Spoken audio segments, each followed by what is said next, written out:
الحمدللہ رب العالمین والصلاة والسلام علی سید الامین اما بعد قال اللہ تعالی لقد کان لکم فی رسول اللہ اسوۃ حسنہ صدق اللہ مولانا العظیم۔ میرا منہ اور سرکار مدینہ کی ثنا خوانی، میرا منہ اور سرکار مدینہ کی ثنا خوانی مجھے معلوم ہے اپنے سخن کی تندہ مانی۔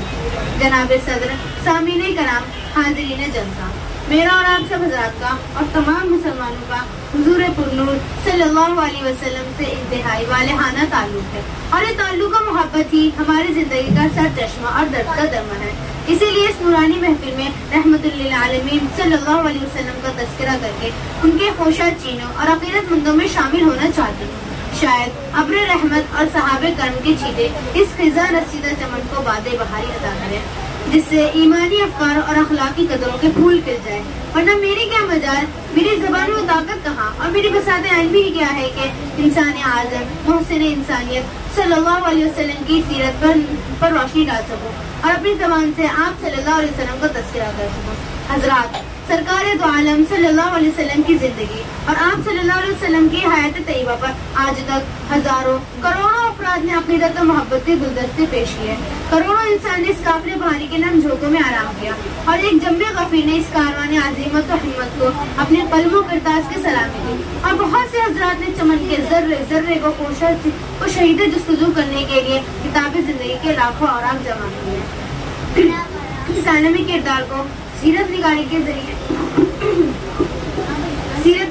ذریعے افق دنیا پر پھیلانے کی کاوشیں کی، ہزاروں کتابیں وجود میں آئی، لاکھوں صفات پر مہر و محبت اور عقیدت و احترام کا جذبہ کار فرما ہے، اور قیامت تک نامعلوم کتنے صفحات دامن عقیدت سے وابستہ ہوں گے، کتنے خطیب و مقررین اپنی شعلہ سمانیوں میں اس ہستی کو خراج تحسین کریں گے۔ میں بھی چاہتی ہوں کہ عقیدت مندوں میں میرا بھی نام آ جائے، لیکن دوستو، میں حیران ہوں، پریشان ہوں، دل میں خیالات کے ایک سیلاب آتا ہے، گرداب کی طرح سمٹ جاتی ہوں۔ میں سوچ رہی ہوں کہ کتاب زندگی کا کون سا ورق کھولوں، چمنستانی سیرت کو کون سا گلدستہ پیش کروں، گلشن حیات کی کس خیابہ روش کا تذکرہ کروں، افکار و اعمال کا باب کھولا جائے، حقوق پسندی کا، دشمنوں اور خون کے پیاسوں کے ساتھ آپ کی نجی زندگی پر گفتگو کی جائے۔ آپ کی سیرت ہماگیر، ہماجہت و ہماجو دکھائی دیتی ہے، کمالات کا کوئی بھی پہلو تشنا نہیں۔ آپ صلی اللہ علیہ وسلم کی زندگی بیک وقت تہذیب و تمدن، صبر و قناعت، جہد و عبادت،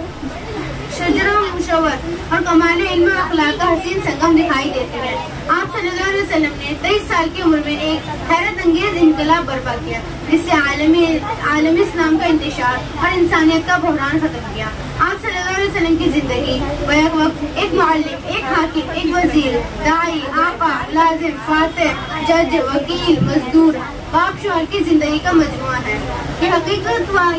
واقع ہے کہ آپ صلی اللہ علیہ وسلم کی سیرت عالم علم و فکر کی شرگزشت ہے، جس کے ہر شعبے میں احتساب نفس، احتساب کائنات کا درس ہے۔ مسجد سے لے کر بازار تک، خلوت قدوں سے لے کر جلوت قدوں تک، خانقاہی مزاج سے لے کر بدن و ہنین کے معرکوں سے لے کر عدل و انصاف کے منبر تک، عبادت و تلاوت سے لے کر سیادت و قیادت تک صبغت اللہ کا رنگ چھایا ہوا ہے۔ یہی وجہ ہے کہ آپ کی صورت اور دعوت فکر و عمل نے عرب جیسے صحرا کو مدرسہ فلاح میں تبدیل کر دیا۔ اتنے طوفانوں کے باوجود اور ہمہ جہتی کی مخالفتوں کے باوجود یک بستہ انسانیت کو ایک ایسا روشن چراغ عطا کیا جس کی روشنی نے دنیا کے دلوں کو بدل ڈالے، اور فکر اور علم دنیا کو ایک ایسا درخت پیدا کیا جس میں وہ جماعت پروان چڑھی۔ آپ صلی اللہ سامعین و سامعات، یہ صحابہ کرام کی جماعت تھی جو آپ صلی اللہ علیہ وسلم کی زندگی کا پرتو ہے، آپ صلی اللہ علیہ وسلم کی قیادت اور کردار کا نمونہ ہے۔ آپ صلی اللہ علیہ وسلم کی بہترین تنظیم، بہترین قیادت، انفرادی سدھار اور شیرازہ بندی کی آئینہ داخل۔ اللہ تعالیٰ نے فرمایا لقد کان لکم فی رسول اللہ اسوۃ حسنہ، صدق اللہ مولانا۔